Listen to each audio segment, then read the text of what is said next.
안녕하세요. 새롭게 하소서 임동진입니다. 안녕하세요. 고은아입니다. 네, 오늘 모신 분은 앞서 화면에 소개되신 대로 주님 안에서 변화된 삶이 어떤 삶인지를 몸소 보여주시는 분이십니다. 네.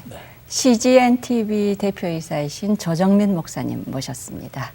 어서 오세요. 어서 오세요, 목사님. 감사합니다. 초청해 주셔서. 정말 반갑습니다. 그동안 어디 가셨나 왜 안 보이시나 하셨더니 기자, 앵커, 사장을 거치셔서 지금 이제 목회자가 되셨는데 어떠세요? 요즘 목사님으로 사시니까. 예, 뭐 많은 직업은 아니지만 몇 가지 중에서 목사가 제일 좋습니다. 아 그래요? 그러세요? 예. 네. 제일 바쁘시죠, 근데. 예, 중에서. 언론인 생활할 때보다 한 서너 배 바쁜 것 같아요. 그러니까는 1인 다역이시죠, 옛날에 비해서. 예, 역할이 많아진 셈이죠. 또 사역이 좀 이렇게 또 CGN이라는 것도 사실 선교 방송이지만 방송 네. 사역이고 그렇죠. 두란노는 출판 사역이지만 그것도 또 문서 선교 사역입니다. 네. 네. 일단 또 교회에서 뭐 또 설교하는 것도 말씀 사역인데 저는 그렇게 말씀이라는 걸로 다 엮여져 있다고 믿어요. 그래서 말씀을 선포하는 것도 말씀 사역이고 방송 선교든 문서 선교든 다 말씀을 전하는 일이라고 믿습니다.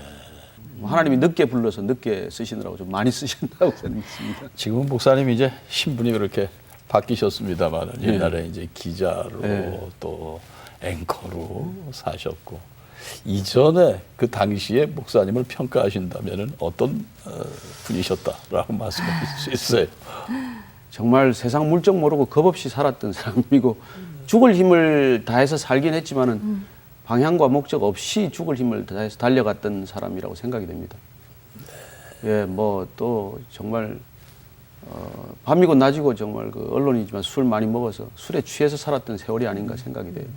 그래서 그때는 그것이 참 잘하는 것이라고 생각되지 않으셨어요? 그래야 되는 그럼요. 건가? 저는 뭐 정말 목숨을 걸고 열정을 가지고 살아가는 사람들이고 세상의 중심을 향해서 늘 가는 그런 사람들이라고 믿었죠.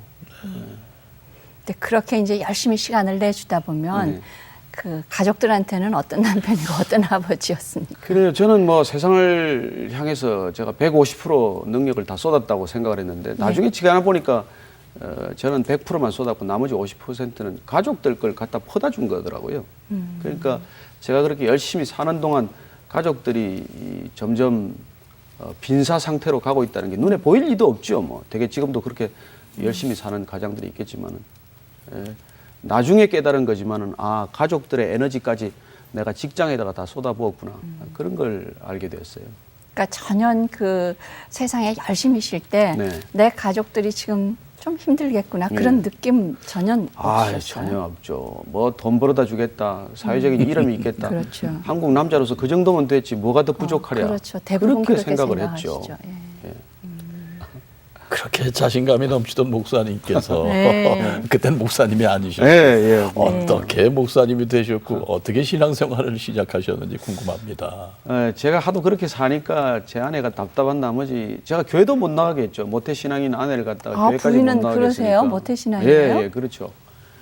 근데 이제 그걸 이렇게 교회까지 못 나가게 하고 시어머니 밑에서 고생하니까 제가 매일 술 먹고 취해서 들어오면 이렇게 양말 벗기고 이제 하면서 발을 붙들고 13년간 기도를 했답니다. 그래서 제발 이 발이 술집 그만 가고 교회 좀 오게 해달라고 했는데 거짓말같이 제가 교회 가는 일이 생겼어요. 그날 그 교회 바로 옆에 있는 골프 연습장에 가서 골프를 치러 갔는데 문을 닫았어요. 그날 한 달 만에 한 번 쉬는 날인데. 골프 연습장. 예, 그래서 제가 집으로 바로 가다가 그 교회가 있길래 교회 진짜 새벽 기도를 나간다고 어느 순간 새벽 기도를 나간다고 몇 달간 그러는데 진짜 가나 안 가나 제가 이제 그 아내를 확인하러 간 게 그 교회 처음 간 것이고 제 일생에 교회를 처음 들어간 그런 사건이었어요. 그게 지금 나가시는 온누리 예, 교회죠. 그게 제가 지금 섬기는 온누리 교회. 그러니까 이제 담벼락 하나 사이에 담벼락 예, 하나죠. 골프 연습장이고 네, 교회고. 교회가 있고.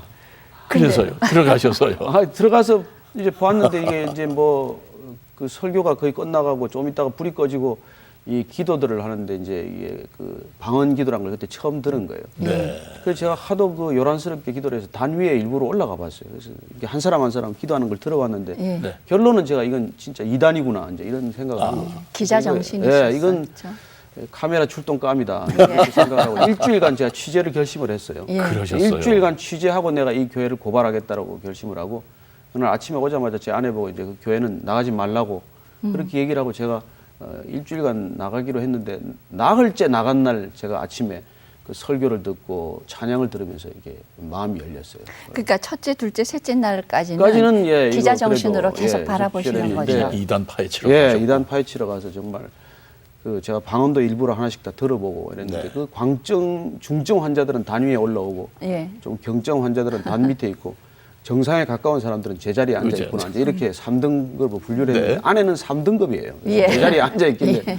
구출 가능자로 분류를 하고 예. 제가 아내를 이제 데려 나오려고 하려다가 네. 제가 말려 들어간 거죠. 아니 근데 날 그러니까 4일째 되는 날 예. 어떤 일이 아, 있었어요? 그 설교 말씀도 그 정말 그 요한복음 말씀이었지만은 제가 그 찬양을 듣는 전성가 483장인데 그게 뭐예요? 무거운 짐을 내려놓고 네. 예수께로 나오라는. 네. 근데 그 찬양을 듣는 순간 이렇게 눈을 감고 듣는데 갑자기 이렇게 눈물이 나는 거예요. 제가 속에 언론인이나 다 독한 사람들이 많아서 울어본 적도 없고 울 리도 없는데 너무나 당황했죠. 근데 그때 제가 이게 마음이 열린 것 같아요. 하나님께서 마음을 아주 그냥 열어주신 것 같은데 그날 제 아내가 멀리서 그 제 우는 걸 봤던 것 같아요. 예. 네. 그 사흘 뒤에 안방에다가 목사님을 초청해놓고 제가 집에 들어가는 순간 영접 기도를 시킨 거예요. 근데 저는 그때도 영접 기도를 하라 그러는데 뭔지 모르고 취재하는 기분으로 따라했어요. 이 목사가 이게 드디어 남의 집 안방까지 들어와서 예. 이상한 짓을 한다고. 예. 그래서 제가 취재를 당하는 기분으로 영접 기도를 했는데 그게 알고 보니까 예수님을 영접하는 기도예요. 근데 그 영접 기도를 하는 순간 제가 아 이게 인생의 항복 선언이구나. 네. 그런 걸 느끼겠더라고요. 이게 하나님 앞에 내가 항복하는 시간이구나. 네. 이 마치 2차 대전 후에 항복 조인 문서 서명하듯이 이게 내 인생의 주도권을 내려놓고 이제 백기를 드는 거구나. 그런 생각을 했어요. 그게 너무나 자존심도 상하고 또 이상한 일이어서 제가 이 기독교를 한번 본격적으로 알아보자. 그래서 제가 1년간 새벽기도 작정을 하고 한번 나가면서 이제 목사님이 이제 알게 되고 우리 하영조 목사님께서 성경 공부를 해보면 어떻겠냐. 예. 그래서 제가 나간 지 얼마 한 2달 만에 성경 공부 요청을 제가 받아들이고 토요일마다 성경 공부를 시작을 했어요. 그 바쁜 분이 토요일마다 그래도 가셨어요? 그래서 처음에 이제 4사람이 시작을 했는데 나중에 숫자가 좀 많아졌지만 제가 5년을 그분 우리 하 목사님하고 성경 공부를 같이 했어요. 그래서 토요일마다 물론 뭐 그분 간암 수술하고 해서 빠진 적도 있고 하지만 그렇게 하면서 제가 결국 신학교까지 가게 된 거죠. 참, 그러니까 하나님께 그 기자 정신을 예. 잘 선용을 예. 하셨던 것 같아요. 근데요, 이제 어쨌든 내가 한 1년 동안 여기를 해보자. 그러니까 예. 늘 그 마음으로 이제 접근은 하시잖아요. 네, 근데 제가 이제 그 기자 들어갔을 때 6년간 제가 사회부 기자, 경찰 기자를 하면서 새벽에 4시 출근을 했어요. 네. 그 제가 이거 뭐 1년간 약속하는 건 아무 일도 아니죠. 제가 예. 직장에서도 6년간 새벽 4시에 출근했는데 새벽 5시까지 1년 동안 나오는 거야 뭐가 어렵겠냐고 예. 이제 결심을 한 거죠. 근데 그때 뉴스데스크 편집 부장을 해서 그때 밤에 늦게 끝나고 그냥 새벽 1시, 2시 들어가면 새벽 3시 일어날 때 그냥 코피가 터지고 이랬는데도 제가 이제 그 새벽 기도를 나갔더니 그 목사님께서 그걸 유심히 보았던 모양이에요. 예. 뭐 새벽 기도에 코피가 터져서 그 소금을 이 솜을 맞고 오는 사람을 봤다고 이제 그래서 그 얘기를 자꾸 가끔 하세요. 그래서 저 사람 붙들면 뭐가 되겠다고 생각을 했는지. 그래도 성경 어떻게 공부하는 1시에 거죠. 들어가셔서 예. 이 커피가 났는데도 4시에 가실 글쎄 수 그래도 있었어요? 제가 이제 1년간 약속을 했으니까 한 1년은 그 한번 미리 기독교를 기자 한번, 생활 하시면서 훈련이 제가 되셨던- 기독교 성도들보다 제가 더 훈련이 됐다고 생각을 해요. 예, 저는 뭐 언론인 생활이 그게 쉬운 생활이 아니고 사실 참 그 매일 술을 먹고 들어가도 새벽 4시에 나와야 됩니다. 뭐 새벽 술을 3시까지 먹어도 4시에 나와야 되는 거고 그렇죠, 못 들어가면 그렇죠. 경찰서에서 자야 되는 거고 뭐 그렇게 지냈으니까 여기 그 어떻게 보면 철야기도 6년 한 셈이죠. 뭐. 이제 그런 훈련을 미리 시켜 놓으셨는데 예. 성경 공부를 하시면서 이제 목사님이 어떻게 변해 가셨어요? 근데 그게 뭐 하나님이 믿어지겠습니까? 창조론이 믿어지겠어요? 뭐 성령론이 믿어지겠어요? 뭐 안 믿어지죠. 그래서 저는 고생을 많이 한 편입니다. 근데 참 묘하게도 그렇게 그 어려움을 겪을 때마다 꼭 누군가 답이 와요. 그 참 하나님께서 그래도 참 은혜를 베풀어 주신 것인데 제가 창조론에 대해서 아주 고민하고 끙끙 실험을 할 때 하나님께서 그 김영길 창조과학 회장을 예, 만나게 예. 하셔가지고 네. 교회에서 집에서 한 뭐 토탈 한 10시간 이상 그 디베이트를 했어요. 토론하고 그렇게 창조론에 대해서 설명을 듣게 하고 또 제가 성령님 이렇게 참 귀신론하고 헷갈려서 맨날 이렇게 왔다 갔다 할 때는 예, 성령 집회 참석을 해서 또 그렇게 참 은혜를 듬뿍 받게 하고 그래서 예배 때마다 정말 한 1년, 2년간 참 눈물로 예배를 드리고 또 그냥 그 제가 교회 나간다는 소문이 나서 그 각 교회 좋은 설교 테이프들이 많이 받았어요. 그래서 뭐 몇몇 진짜 한국에서 이렇게 손에 꼽히는 목사님들 설교 테이프를 그렇게 막 갖다 줘가지고 이제 매일 차를 운전하고 다니면서 그 설교 테이프를 듣는 거죠. 그럼 너무 은혜를 받아가지고 이게 막 이렇게 눈물을 쏟다가 내릴 수가 없어요. 그래서 어떤 때는 그냥 그 일요일날 골프를 치러 갔다가 티업 시간에도 못 나갈 정도로 그냥 그걸 듣느라고 말이죠. 그리고 또 그냥 눈물을 쏟느라고 그냥 그러기도 하고. 집에 들어와서도 그냥 집에 차를 바로 못 내리고 그 테이프를 마저 듣겠다고 앉아 있으면은 수위가 놀래가지고 또 술에 취해서 저 사람이 못 나오나 그래가지고 저를 데리러 나오고. 네. 근데 뭐 이게 하도 눈물이 범벅이 돼서 그냥 창피해서 더 앉아 있다고 이게 그렇게 시간을 보내기도 하고. 그렇게 한 2, 3년, 3, 4년간 정말 하나님이 회개케 하시고 그냥 완전히 뒤집어 놓는 그런 시간이 있었습니다. 참 아니 그 목사님 정말로 우리가 볼 때 그렇게 권위적이시고 자가 강하셨던 분이 그 이후로는 말씀이 다 믿어지시던가요? 예, 그리고 하여튼 그래서 한 1년 동안 제가 성경 공부하고 기독교와 씨름을 한 뒤에 이제 말씀이 이렇게 먹기 시작하는데 너무 정말 좋아서 회사에 나가서 이제 성경만 보는 거예요. 언론사라는 게 신문도 봐야 되고 이게 텔레비 모니터도 좀 해야 되는데 그럼요. 이 성경을 보고 있으면 이제 후배들이 저자가 이제 드디어 맛이 갔다. 예, 아니다. 네. 저자가 와이프가 뭐 암이라고 그러더라 하는 헛소문도 예. 나고 별일 얘기가 다 났어요. 근데 제가 그랬어요. 왜 니네들 소설책 보는 거나 내가 성경 보는 거나 왜 내 좋은 책 보는데 그걸 가지고 이렇게 말을 하냐. 이제 뭐 그러기도 하고. 그래서 이제 참 몇 년간은 이상하다는 소리를 들었지만 한 4, 5년 지나니까 후배들이 그걸 인정을 해주더라고요. 그렇죠. 믿음이라고 인정을 해줘요. 그전에 약간 이상하다고. 근데 이제 봤습니다. 그 전에 함께 이제 그 즐기던 문화 속에 있는 친구들이 있잖아요. 예, 그리고 배신자가 된 거죠. 예, 후배들도 예. 바라보면 예. 그 시각이 있는데 어느 날 내가 회사에 가서 성경책을 딱 꺼내놓는 첫 시간이 예. 용기가 굉장히 필요하잖아요. 예. 도대체 저 사람들이 나를 어떻게 볼까도 싶고 그런데 그런 그 생각도 생각이 없었어요. 별로 안 들더라고요. 그리고 제가 이제 신호회라는 걸 만들어서 회사 10층에서 이제 방을 처음에 3명이 시작을 해서 신호회도. 네, 그러셨군요. 성경 공부 모임을 그냥 모여서 시편 한 편 읽고 그냥 기도하고 헤어지는 모임이에요. 이제 그렇게 해서 시작도 하고 그래서 이제 후배들한테 얘기도 하고 이제 뭐 전도랍시고 뭐 이렇게 좀 하나씩 불러서 이제 좀 얘기도 하고 이랬어요. 근데 처음엔 귀를 안 기울이더니 몇 년 지나니까 찾아오는 후배들이 생겼어요. 예. 그 당신이 사는 길이 옳기는 옳은 것 같은데 어떻게 하면 갈 수 있냐 하는 걸 묻기 시작한 게 제가 이제 첫 성경책을 펴고 나서 한 3년 있다가 얻은 열매예요. 그 전까지는 다 이게 뭐 이해를 못하고 다 이게 참 비난 섞인 욕을 많이 얻어먹었죠. 남들 술을 그렇게 먹여놓고 너가 빠져나가면 같이 먹던 사람은 어쩌라는 얘기냐 네. 뭐 이런 얘기도 네. 듣고 그랬습니다. 정말 안 먹겠다는 사람은 그냥 억지로 먹인 후배도 많은데 그 후배들이 이제 배신감을 많이 느끼는 그렇죠. 거죠. 예. 참 제가 지금 사죄하는 마음으로 기도 중입니다. 근데요, 그렇게 가족들이 예. 세상에 열심히 나가실 때는 정말 힘들었을 예. 텐데, 이제 목사님이 교회 안으로 들어오시고 나서부터 가족들하고는 어떻게 되십니까? 예, 가족들하고 좋은 시간을 많이 가졌습니다. 회복되는 시간도 가졌고, 가족이 소중하다는 걸 알았고, 또 섬겨야 된다는 걸 이제 비로소 제가 알기 시작했으니까, 그전에는 저를 위해서 존재하는 아내고, 제 부속품 같은 자녀였지만은, 제가 이제 섬기겠다고 마음먹으니까 참 어렵죠. 그것도 정말, 하루아침에 힘들잖아요. 예, 시간을 보내야 되는 일이고, 참 그런데, 어느 날 제가 교회를 이렇게 열심히 새벽 기도도 나가고 수요 예배도 나가는데 아내가 이제 화를 내요. 또 교회를 가냐고. 그래서 제가 그럼 또 술집으로 돌아가는 게 좋겠냐고 그랬는데 그러면서 제 아내가 당신이 하나도 안 바뀌었다고 막 화를 내요.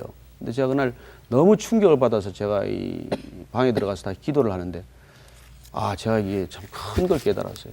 내가 그렇게 1년 365일 술집 가다가 내가 교회를 가도 전혀 안 바뀌었다는 걸 알았어요. 뭐냐면 여전히 아직도 제가 제 중심으로 살고 있다는 거예요. 내가 좋아서 교회를 가고 있고 내가 좋아서 교인들을 만나고 있을 뿐이지 아, 역시 나는 내가 주인이구나 하는 걸 깨달았어요. 아, 그렇다면 이 나를 완전히 비우고 깨지고 내려놓지 않으면 이거 세상 사람과 다를 게 없구나. 옛날에는 술집에서 은혜 받았고 지금은 교회에서 은혜 받는 채널이 달라졌을 뿐이지 나는 바뀐 게 없다는 걸 알게 됐어요. 그래서 제가 크게 다시 회개를 하고 그랬던 시간들을 가진 적이 있습니다만. 그래서 이제 신학교를 가기로 결정한 건 사실 뭐 다른 또 이유가 있었지만은 신학교에 가서 다시 한번 또 거듭나는 시간이 있었죠. 네. 아버지 학교도 하셨죠. 예, 뭐 아버지 학교도 하고 교회에서 하는 프로그램을 다 했었어요. 그때 저희들이 특별히 은혜 받은 게 이제 샤이닝 글로리라든지 이제 성령 집회 같은 거. 예, 그리고 이제 뭐 또 성경 대학, 뭐 성경 탐구 과정, 예, 뭐 큐티 1대1 그런 다 훈련 하셨어요? 과정을 다 했죠. 예. 그 사모님께서 아까 그 13년을 예. 목사님의 발을 붙드시고 예. 기도를 하셨다 그러셨어요. 교회 나가시길. 네. 그러니까 이제 교회 나가시기 시작하신 이후에 그럼 다 그 세상 걸 내려놓으시고 목사가 되시겠다고 신학을 하신다 그러셨을 때 사모님 반응은 어떠셨습니까? 제 아내가 제일 심하게 사실 반대했어요. 뭐 교회 와서 당신 좋은 장로 되라고 내가 기도한 거지 뭐 목사 되라고 기도한 적 없다는 거예요. 그리고 좋은 성도가 부족하지 뭐 좋은 목사님은 뭐 차고 넘치니까 당신까지 거기 가서 할 게 없다는 거예요. 그리고 자기가 아무리 봐도 당신은 목사 될 자격이 없다는 거예요. 뭐 말씀을 잘하기를 하나, 기도를 잘하나, 찬양을 알기를 하나, 뭘로 목회를 하겠다고 목사가 되겠다는 거냐고 뭐 그냥 극구 반대를 했어요. 그래서 참 신학교 갈 때 정말 제가 참 어렵게 이제 가게 됐는데 가서 나중에 제 아내가 이제 크게 참 회개하고 그렇게 근데 목사님은 예. 왜 신학을 하시기로 결심을 하셨어요? 제가 참 공개적인 자리에서 밝히기 어렵지만은 그래요. 저는 첫째는 에베소서 3장 8절 9절 말씀을 받았어요. 그게 이제 사도 바울의 이 이방인을 향한 그 그릇으로 택함을 받을 때 모든 성도 중에 지극히 작은 자보다 더 작은 나에게 이 은혜를 주신 것은 측량할 수 없는 그리스도의 풍성을 이방인에게 전하게 하고 영원부터 만물을 창조하신 하나님 안에 감추었던 비밀의 경륜을 드러내려 함이라. 이게 사도 바울의 미션이에요. 저는 같은 미션을 받았어요. 근데 문제는 같이 갈 수 없다는 게 가족들도 반대고 제 아이들도 뭐 심지어 이렇게 어려워하고 그래서 네. 굉장히 힘든 시간을 겪었는데 제가 이제 기도하는 중에 받은 생각은 제가 다 내려놓지 않으면 절대 제 가족이 크리스천이 될 수 없다는 걸 알았어요. 제 아내는 모태 신앙인이지만은 제가 뭘 가지고 있는 동안은 제가 가진 것들을 같이 누려야 된다는 그런 집착이 있어요. 남편이. 그래서 사실 제 아내가 직장 생활할 때도 너무나 헌신적으로 도왔어요. 제가 다 데리고 오면 후배들 술 심부름 다 술상 차려주고 그런 헌신적인 아내가 없었어요. 그러니까 어떻게 보면 제 아내는 크리스찬이지만은 세상 것들과 두 가지를 다 누리고 싶었던 사람이었을 테고 이거 아내가 들으면 큰일 난다. 예, 지금은 완전히 바뀌었습니다. 제 아내가 더 바뀌었어요. 제 아내가 제가 신학 공부하는 도중에 정말 철저히 바뀌어서 제 아내가 나중에는 이제 당신이 선교지로 가면 선교지로 갈 것이고 네. 뭘 하더라도 같이 동역할 수 있다고 고백을 근데 했는데 그런 가족을 어떻게 설득을 하실 수 있었습니까? 예, 자녀들도 설득이 마찬가지일 테고. 뭐 안 된 거죠. 그러니까 그냥 간 거죠. 그리고 근데 이제 사모님 입장에서 보면 목사님은 목회지만 사모님도 나는 목사의 사모가 될 준비가 안 돼 있는 거 본인은 아니에요? 뭐 그렇게 부름받은 것도 아니고 그런 건 이제 없다는 거죠. 그래서 제가 그때는 뭐 내가 꼭 목사 되겠다는 것도 아니다. 우선 신학을 가서 내가 공부를 해보고 또 소명이 더 분명하면 안수를 받을 것이고 뭐 소명이 분명치 않으면은 또 내가 또 방송으로 돌아오면 되는 거 아니냐. 예, 그렇게 이제 설득을 해서 가게 됐죠. 그리고 자녀들도 뭐 그렇게 잘 타일러서 아버지가 이제 정말 바른 길로 가고자 하니까 이때까지 내가 열심히는 살았지만 방향이 잘못됐었다. 그러니까 니네들하고 같이 좋은 방향으로 옳은 방향으로 가고자 하는 거니까 이해해주고 같이 가면은 필시 하나님께서 이렇게 보장을 해주실 것이다. 그렇게 이제 설득도 하고 얘기도 하고 그렇게 했죠. 그때 그러니까는 그 IMBC 예, 대표로 계실 때요. CEO 때죠. 예. 예. 그거를 이제 사직서를 내는데 예. 나 신학하러 갑니다. 직장에서도 예, 뭐 직장에서 이제 저기 올 때까지 왔구나 이제 뭐 그렇게 생각을 한 거겠죠. 그때만 해도 그러나 그때는 사실 별로 이해를 못 해줬는데 제가 신학을 하는 도중에 한번 나왔는데 그 우리 MBC에 정말 부장급들 후배들이 저는 나와서 식사를 저를 사줬어요. 그리고는 네. 정말 참 선배 결정을 존중한다고 그렇게 후배들이 그날 그렇게 같이 점심을 먹은 기억이 나는데 그때 MBC의 부장급 이상 그렇게 회식 자리에서 술을 안 시킨 첫날이에요. 그런 사례가 없습니다. 그리고는 저보고 안 믿는 사람이 뭐 대다수가 안 믿는데 기도를 부탁했어요. 기도를 하고 같이 식사를 했던 그런 참 좋은 시간이 있었습니다. 목사님 그 어떠셨어요? 공부하실 때 예. 뭐 많은 공부하셨습니다만 신학이라는 공부 공부 정말, 또 늦게 사실 좀. 늦게 시작하셨던가. 제가 53살에 시작을 했는데 네. 그 나이에 뭐 단어 다 잊어버릴 나이인데 히브리어, 헬라어를 그것도 영어로 해야 되니까 뭐 말할 수 없죠. 그리고 또 보스턴 그 온누리 교회를 개척이 돼가지고 그 목회를 하면서 같이 이제 그 시작이 됐는데 제가 하여튼 2시간 이상을 거의 못 잤습니다. 그래서 한 2년 반 정도 하고 나서 그냥 입이 2번 돌아가고 어이구. 그리고 심장이 나빠져서 뭐 또 심장 수술도 2번 하고 거의 뭐 정말 그러니까 신학 도중에요. 예, 도중에 그러면 그 그런 보스턴에서. 생각 안 드세요? 신학 도중에 심장 수술까지 네. 해야 되고 하면 이건 내가 안 해도 네, 되는데 뭐 잘못 들어왔나 뭐. 제 아내가 특별히 그런 질문을 많이 했어요. 이거 너 당신 이 길 맞냐고 정말. 그리고 당신한테 정말 그 이렇게 기쁨이 있냐 이런 질문을 해요. 예. 그래서 제가 그렇게 대답했습니다. 여보, 하나님이 주시는 기쁨은 한순간의 기쁨이라도 영원한 기쁨이고 세상에서 우리가 누리는 즐거움은 오래 갈 것 같아도 그냥 잠깐이다. 나는 그 이미 영원을 시작한 삶이기 때문에 지금 뭐 이게 중요하지 않다. 내가 이러다가 죽어도 나는 그만이다. 제가 그런 얘기를 했던 기억이 있어요. 그래서 제 아내가 상당히 더 어려워했습니다. 남편이 그렇게 뭐 아플 때마다 수술할 때마다 또 특별히 뭐 입이 돌아가면 한 달씩 제자리에 안 돌아오잖아요. 그래서 그럴 때마다 정말 이 내 남편이 가는 길이 맞나? 하나님께서 정말 부르신 그럼요. 길인가? 예. 그런 갈등을 본인도 하고 저한테도 꾸준히 그런 문제를 제기했지만 저는 뭐 한 번도 그렇게 흔들리지는 않았어요. 그럴 때마다 제가 오히려 감사했고 그냥 뭐 쉬라는가 보다. 이렇게 안 하면 쉬지를 못하니까 그냥 뭐 하나님께서 강제로 안식하나 보다 그렇게 생각을 했죠. 목사님 말씀 듣고 있으면 사모님은 모태신앙이고 목사님은 아니시잖아. 그래요. 그렇죠? 그래요. 그러니까 먼저 된 자가 나중 되고 나중 된 자가 먼저 된다고. 제가 아내 보고 뭐, 농담합니다. 예. 하나님은 가짜를 통해서 또 진짜를 만든다고. 그 근간의 사모님은 목사님을 보시고 뭐라고 말씀을 하시나요? 너무 좋아해요. 너무 행복하고. 네. 그래서 제가 이제 보스턴에 3년 반 지났을 때 아내가 이제 참 크게 이제 하나님 음성을 듣고 내 종을 네가 왜 핍박하느냐 이런 얘기 있더라고요. 그래서 제 아내가 이제 크게 회개를 하고 이제 뭐 당신이 이제 제가 처음에 이제 은혜 받고 브라질 선교사로 가겠다고 했을 때 본인이 반대를 했기 때문에 이제 여보 당신이 선교사로 가더라도 가겠다. 그런데 제가 기도를 하니까 이제 뭐 선교 지역 갈 필요 없다는 거예요. 그래서 제가 다시 한국으로 들어오게 됐습니다만 들어와서 제 아내가 너무 감사해하는 것은 예 정말 본인도 이제 그 다 내려놓은 거죠. 제가 보스턴에 있었던 시간 동안 제 아내는 남편에 대한 모든 기대를 내려놓는 시간이었어요. 사실은 자녀들과 남편을 통해서 자기 삶을 추구해왔던 인생인데 그게 다 깨져버렸으니까 더 이상 뭐 잡을 게 없죠. 남편이 뭐 가진 게 이제 있습니까? 무슨 지위가 있습니까? 뭐 아무것도 없으니까 남편이 그나마 설교를 좀 할 거라고 생각을 했는데 그 또 신학교 때 다닐 때는 설교가 잘 안 되더라고요. 그래서 뭐 설교도 안 되고 기도도 잘 못하고 저 뭐 찬양도 못하는 저 남편 뭐 목회를 하더라도 아무 기대할 게 없다. 그렇게 이제 바닥까지 다 내려놓고 나서 이제 하나님이 다시 한번 이렇게 회복하는 시간이 있었습니다. 그래서 제 아내는 정말 너무 참 행복해하고 지금은 뭐 정말 100% 하나님한테 순종하는 것이죠. 뭐 저한테는 그 전에도 순종적이었지만 지금은 너무 잘해주고 있고 그리고 제가 하는 사역에 대해서 뭐 100% 이해해주고 또 동역해주고 또 기도해주고 무엇보다도 그렇게 든든한 후원자로 지금 있습니다. 그 목사님 안수를 정확히 언제 받으신 거죠? 제가 그러니까 2007년 10월에 그 독립교단에서 안수를 받았어요. 2007년 이제 그 5월 달에 공부가 다 끝나고 네.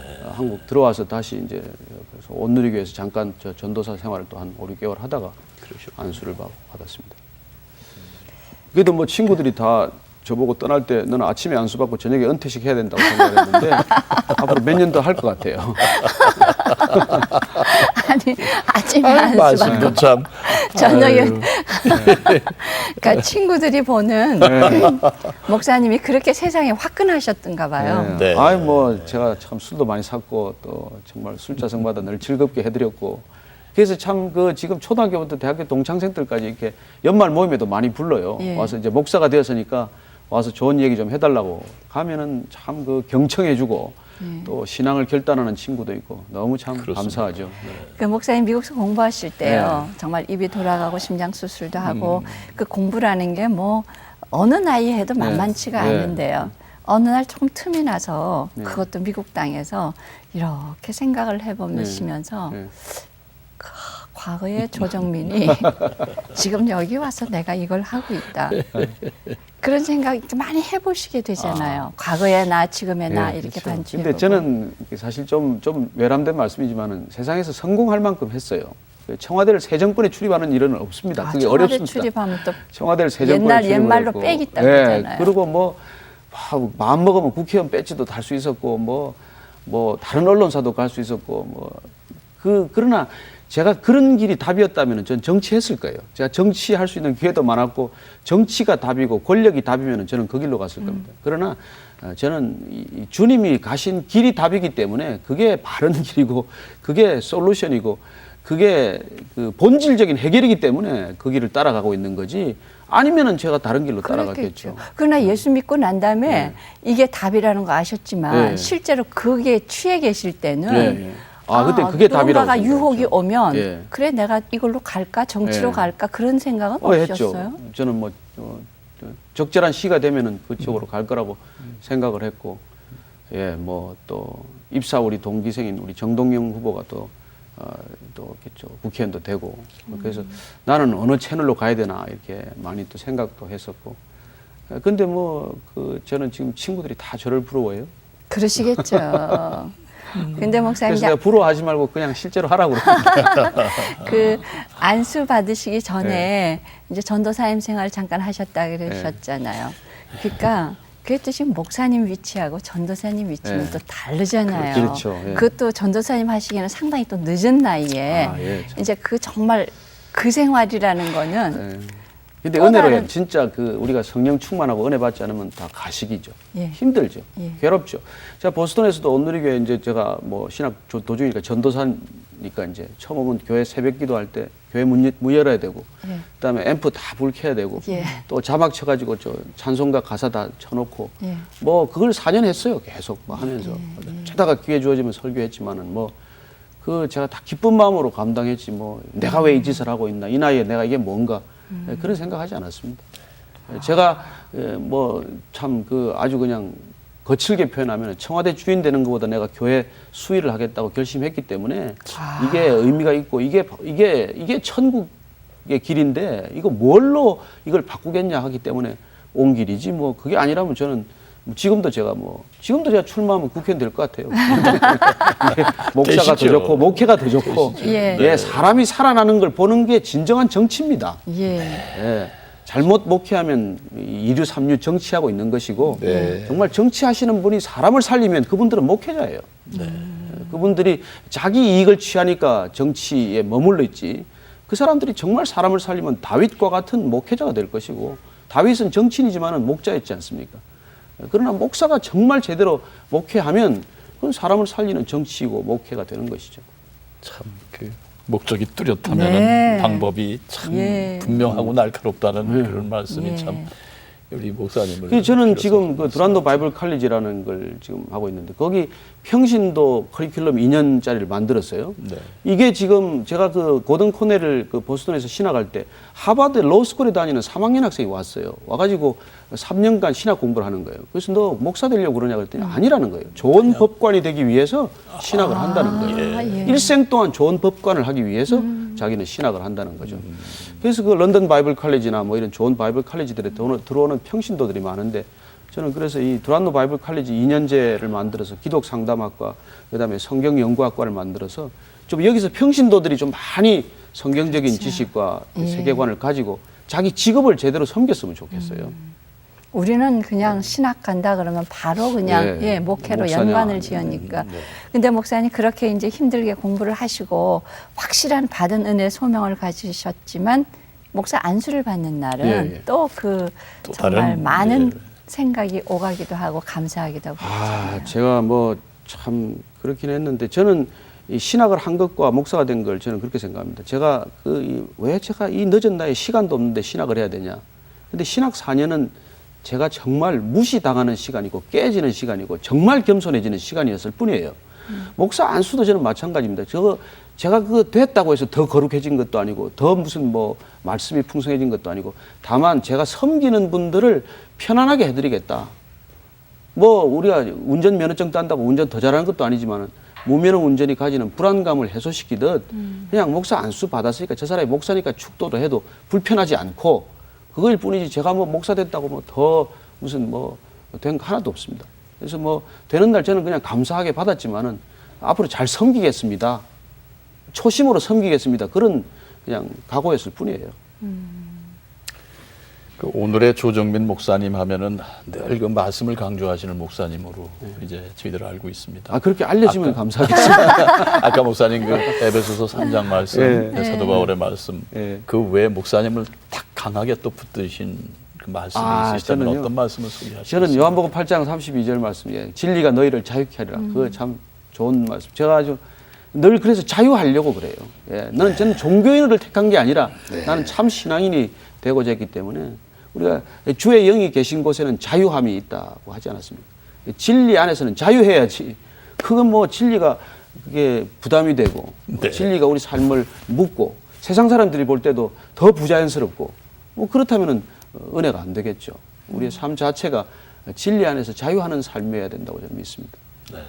아주 하나님께서 이렇게 늦게 이제 부르셔서 확실한 정말 일꾼 삼으시려 하신 것 같은데 그 학교도 보면은 미션 스쿨이었던 네. 것 같고요. 근데 그 어렸을 때부터 전도를 받거나 교회를 갈 기회가 있거나 그런 건 전혀 없었어요. 뭐 있었죠. 대학교 때 제가 아주 친한 친구가 교회 다니는 친구 있는데 하룻밤새 얘기하고 제가 그 친구 절로 데려갔죠. 아니, 저는 모태신앙인인데 불교 모태신앙인이에요. 아, 제 그러세요? 어머님이 평생 절에 다녔고 그러셨군요. 제 어머님이 이제 2달 전에 세례 받으셨습니다. 예. 아들이 목사 되는 바람에 평생 다니던 절에 가서 부처님 이제 제가 우리 아들이 목사가 되어서 할 수 없이 작별 인사하러 왔습니다. 네. 예. 그러고 왔는데 제가 이 길 안 갔으면 저희 어머님은 뭐 아니 근데 그 친구를 네. 밤새 하고서 절에 네, 절에 제가 봉헌사 데려갔죠. 네. 근데 친구가 따라가요? 네, 따라왔죠. 근데 지금 그 제가 신학 갈 때 찾아왔어요. 그때 뭐 신문에 기사가 났었는데 네. 뭐 이렇게 네, 전화가 네. 왔어요. 예. 근데 어떻게 나를 이렇게 절에다 내려놓고 앉혀놓고. 너는 다시 그 길로 가냐고. 네. 네. 그래서 둘이서 참 식사를 하면서 한참 얘기했던 적이 있습니다. 그 어떻게 결론이 났습니까? 어떻게 그분 결론이 났습니까? 다시 돌아왔어요? 그리고 당신이 와서 여기 교회 개척하면 나오겠다고 그랬죠. 목사님 그 교회 이제 사모님 가셔서 새벽 기도하실 때 통성 기도를 파헤치려고 이단이라고. 방언기도. 지금 예. 방언기도. 예. 지금 목사님 네. 지금은 제 아내도 방언기도 하고 저도 방언기도 하고 기도하셔요? 통성기도 하고 하고 싶으면 그냥 보니까 뭐 목사님도 우리 막 또, 큰 소리 뭐 하시던데. 저희들 기도 참 부르짖어 기도합니다. 예. 부르짖어 기도하고 그러죠. 근데 제일 궁금한 거 하나는요. 네. 목사님이 교회 가시게 된 게 골프장 연습장이 문 닫아서 간 거예요. 예, 그 그렇죠. 지금도 담벼락 하나 사이에 네. 연습장은 있고 교회는 있어요. 그러니까 목사님이 여기를 매일 다니시다가 예, 예. 하루아침에 지금 여기 오셨어요. 예, 예. 골프장 인수하는 게 기도 제목이에요. 아, 그러세요? 근데 그 담벼락 하나 사이에 예, 예. 지금 엄청난 세상이 지금 예, 변했는데 목사님 지금 그쪽을 이렇게 매일 지나다니셔야 되는데 예. 바라볼 때마다 어떠세요? 가서 점심은 종종 거기서 먹습니다. 시간 아깝죠. 제가 네. 딱 이제 크리스찬 되고 나서 제가 골프를 끊었는데 골프 핸디캡이 보통 12이었어요. 그러니까 저희 아주 열심히 연습을 해서 워싱턴 특파원 때도 뭐 그냥 매주 토요일 일요일 그냥 골프 치고 했었는데 이게 은혜 받고 나니까 제일 아까운 시간이 돌아보면서 그 골프 친 시간이에요. 예. 야, 내가 이 시간을 가지고 설마 공부를 했어도 학위를 한 2개쯤은 했을 텐데 예, 그래서 그냥 미련 없이 막 골프는 끊었습니다. 목사님 그 하나님 만나시기 전과 지금 네. 모습에 가장 크게 달라지신 그런 부분이라면 뭘 말씀을 해주시죠? 제가 그 하나님 만나기 전에는 언론인으로서 제가 어디를 가도 딱 첫눈에 비판적인 요소가 눈에 들어와요. 뭘 비판해야 할지 비판 전문가니까요. 그러셨군요. 그리고 사실 언론이라는 게 이 세상 미디어는 권위 파괴 훈련을 시킵니다. 이게 다 이 악한 세력이죠. 사실은 권위를 집중적으로 파괴하는 훈련을 시켜요. 일부러 처음에 갈 때 문을 차고 들어가게 합니다. 그리고 그 조직의 장을 먼저 이렇게 비판하는 기사를 써서 담대하게 만들지요. 다 훈련에 어떤 의도와 목적이 있어요. 그래서 우리는 그게 전문가가 되면은 가면은 안 좋은 것부터 눈에 다 들어옵니다. 예. 뭘 보더라도 좋은 점보다는 나쁜 점이 먼저 보이죠. 그걸 이게 정말 우리가 성령받지 않고서는 좋은 걸 볼 수가 없어요. 지금은 나쁜 게 잘 안 보여요. 사실은. 보면은 어떤 때는 참 하루 종일 제가 그냥 지나가는 사람, 엘리베이터 만나는 사람 축복 기도하고 다니고 감사하고 그게 제일 뭐 바뀐 거라면 바뀐 거죠. 지금은 누굴 보더라도 좋은 점부터 보이고. 언론인 생활을 25년 동안 그런 시각으로 네. 보시다가 이제 지금은 안 그러시지만 네. 그 처음 이제 그 신학하시고 뭐 전도사님 하시고 이제 막 섬기는 자리로 네. 가셨을 때 네. 그 시각을 바꿔야 하는 데서의 어려움 같은 거, 갈등 같은 아니요, 건 제가 없었습니까? 신학 갈 때는 그게 정말 바뀐 상태로 갔죠. 아. 내려놓는 게 쉽지 않습니다. 그러나 내려놓는 게 전혀 힘들지 않은 시점이었고 저는 예, 예. 그냥 정말 가족 때문에 조금 더 붙들고 있었고 또 IMBC CEO 발령 날 때 제가 하나님한테 이게 적자 나는 회사를 주셨는데 이게 흑자 나면 제가 좀 밤에 좀 신학 공부할 시간 좀 주십시오. 그렇게 제가 기도를 하고 갔거든요. 근데 그 참 아주 그냥 은혜롭게 2년 만에 회사가 흑자가 돌아섰기 때문에 제가 신학을 약속대로 떠난 거죠. 저는 개인적으로 그 회사를 갈 때 하나님하고 약속한 게 있으니까요. 그 세상에 열심히 사실 때 가족들을 이제 말하자면 내가 가족으로 가는 게 아니라 가족이 나한테로 오기를 바라셨던 부분이 있을 거 아니에요. 네. 그러니까 왜 그렇게 가족이 나한테로 오기를 바라셨어요? 아, 그때는 제가 답이죠. 믿지 않는 사람은 자기가 기준이고 자기가 답입니다. 그러니까 아내도 나처럼 만들어야 되고 자녀도 나처럼 만들어야 되죠. 근데 죄인이 자기 죄를 압니까? 내가 틀리다는 걸 모르는 게 죄인의 속성 아니에요. 그러니까 나는 엉망진창으로 살지만 내 삶을 기준으로 하니까 가족들을 힘들게 만드는 거죠. 그래도 이제 어느 순간 네. 자녀하고의 사이에서도 서로 회복의 순간 예. 그래서 서로 간에 쌓여 있는 것이 이렇게 풀어져야 되는 게 제가 그거는 있잖아요. 이제 어느 날 제가 참 그때 아버지 학교를 하고 왔을 때죠. 제가 아들한테 이게 사과를 해야 되겠구나. 이날 이때까지 아들한테 사과를 한 적이 없어요. 아버지는 잘못할 수 없다는 게 권위주의의 키 아닙니까? 예. 그러니까 내가 뭐 잘못해도 애가 혼나야 되는 건데, 근데 이제 우리 큰 아들을 불러놓고 제가 방에서 야, 가만 생각해. 나한테 참 잘못한 게 많은데 아버지를 용서할 수 있겠냐라고 했는데 애가 1시간 우는 거예요. 아무 말도 못하고. 지금 뭐 우리 큰아들이 군대 가 있습니다만. 그래서 이제 뭐 울음이 그치지 않으니까 어떻게. 제가 한참 또 한 1시간쯤 지나고 난 뒤에 내가 정말 잘못한 게 많다. 아버지를 용서해달라. 한 번만 더 용서해달라고 얘기를 했어요. 그랬더니 끝내 말을 못해요. 그래서 제가 껴안고 아버지 용서하겠니? 그랬더니 그냥 울면서 그냥 네. 그게 끝이었어요. 그러나 그 시간을 통해서 정말 아들하고 회복이 됐죠. 그래서 참 좋은 아들입니다. 그리고 그 아들은 엄마 따라 교회를 다니면서 아버지를 위해서 기도했던 아들이에요. 예, 그러니까 우리 아들이 뭐 다른 건 어떤 건 없어도 아버지를 기도해서 교회 나오게 한 그런 자기 나름대로 하나님께 대한 공로가 있다고 생각을 해요. 제가 그 은혜를 받고 보니까 그렇더라고요. 그전엔 내가 내 아내도 바뀌어야 되고 제 자식도 바뀌어야 되고 세상도 바뀌어야 되는데 제가 이게 은혜를 받으니까 나만 바뀌면 된다는 게 결론이에요. 신앙은 절대 남을 바꾸려는 노력이 아니고 나만 그냥 예수님한테 가깝게 가면 그만이고 나만 바뀌면 되는 거지 누구 바꾸겠다고 저 목회하지 않아요. 누굴 바꿀 수 있습니까? 그냥 그분도 예수님께 가까이 가기만 하면 바뀌는 거고 예수님한테 가도록 돕는 게 우리 목회 전부지 뭐 우리가 누굴 바꾸겠어요. 나나 잘하면 되지. 누구 보고 말씀대로 살라고 그러겠어요. 우리가 제일 말씀대로 살기 어려운데. 그 아드님하고 두 분이서 그렇게 이제 하고 있을 때 저는 생각에 문 바깥에서 사모님 엄청 감동하고 엄청 우셨을 것 같아요. 야, 우리 집안에도 이런 기적이 있구나 하시면서. 본인 참 모르고 시집 왔다가 죽을 고생하고 그래도 참 선교사 소명을 다 한 거죠. 시어머니까지 다 세례받았으니까. 그 이제 목회 하시면서요. 네. 요즘 뭐 하시는 일이 굉장히 많으세요. 아까 뭐 그 아카데미도 하시고 또 두란노. 근데 한 가지는 뭐 딱 한 가지라고 저는 믿습니다. 말씀 사역이다. 모든 게 다 말씀 사역이다라고 저는 믿습니다. 뭘 하든지 말씀에 관련된 사역이라고 저는 믿고 그게 아니면은 뭐 하지 않는다고 결심을 하죠. 왜냐하면 예수님께서 그 이렇게 프리칭, 티칭, 힐링 말씀 사역하고 가르치시고 그리고 힐링 치유 사역을 하셨는데 저는 뭐 CGN도 그거 이외에는 뭐 나갈 게 필요 없다고 생각을 하고 삶의 모든 가지가 그 세 가지 주님께서 하셨던 사역을 알리거나 거기에 동참하거나 그 일에 제가 부름받거나 뭐 쓰임받거나 그게 다죠. 그래서 앞으로 이제 목사님 그 일 외에 네. 어떤 비전을 가지고 계시고 또 어떤 기도의 제목을 갖고 계십니까? 저는 비전은 그냥 하나님 한 분만으로 족하다는 비전입니다. 하나님께서 그냥 하라고 하는 일은 비전이 아니라 그냥 종으로서 맞는 일거리일 뿐이고 비전은 하나님이다라는 게 저는 온당하다고 생각합니다. 나머지 비전이라고 얘기하는 건 뭐 제가 그렇죠. 무슨 뭐 각 전 세계에 무슨 CGN을 세우고 하는 이런 거는 부수적인 일일 뿐이고 그냥 하나님께서 저희들에게 예수님께서 땅끝까지 복음을 전하라고 하셨고 그 일 감당하는 게 비전의 전부죠. 뭐 우리 그리스도인들의 비전은 다 저는 한 가지라고 생각합니다. 그 비전이 여러 가지여서 갈등도 있는 모양인데 한 가지 비전이면 우리가 다 뭐 갈등이 없지 않겠습니까? 그냥 하나님만 비전으로 삼고 갔으면 좋겠다고 생각합니다. 네. 하나님만 비전으로 삼으시겠다는 목사님의 그 비전, 그 꿈 다 이루어지시기를 저희도 기도하겠습니다. 오늘 이 귀한 시간 내주셔서 너무 시간이 빨리 흘러버린 글쎄 말이에요. 말씀을 좀 나누시다 보니까.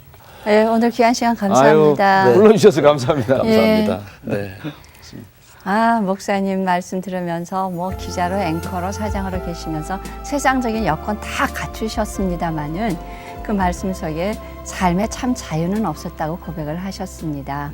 그리고 하나님을 만난 다음에 진정한 자유를 얻으셨다고 하는데요. 우리 살아가면서 때로는 그 좀 자유롭고 싶다는 명목하에 하나님으로부터 벗어나고 싶어하는 발버둥 칠 때가 있는데요. 오늘 말씀 들으면서 진정한 자유는 하나님 안에서만 있다는 거 다시 한번 깨닫는 시간 됐으면 좋겠습니다. 네. 목사님 외치신 말씀이 진리가 너희를 자유케 하리다라는 말씀이셨습니다. 세상 표현을 빌리자면 참 세상에서 막강하신 분이셨습니다. 우리 세상 사람들 흔히 얘기하죠. 그런데 이제는 다 내려놓으심으로 주님 안에서 우리가 보는 막강하신 주님의 종이 되셨습니다. 네, 내려놓음이라는 게 얼마나 소중한가를 다시 한번 깨닫는 시간이었습니다. 목사님 위해서 기도 많이 해주시길 부탁드리면서요. 새롭게 하소서 오늘 여기서 이만 작별의 인사를 드리겠습니다. 시청자 여러분 안녕히 계세요.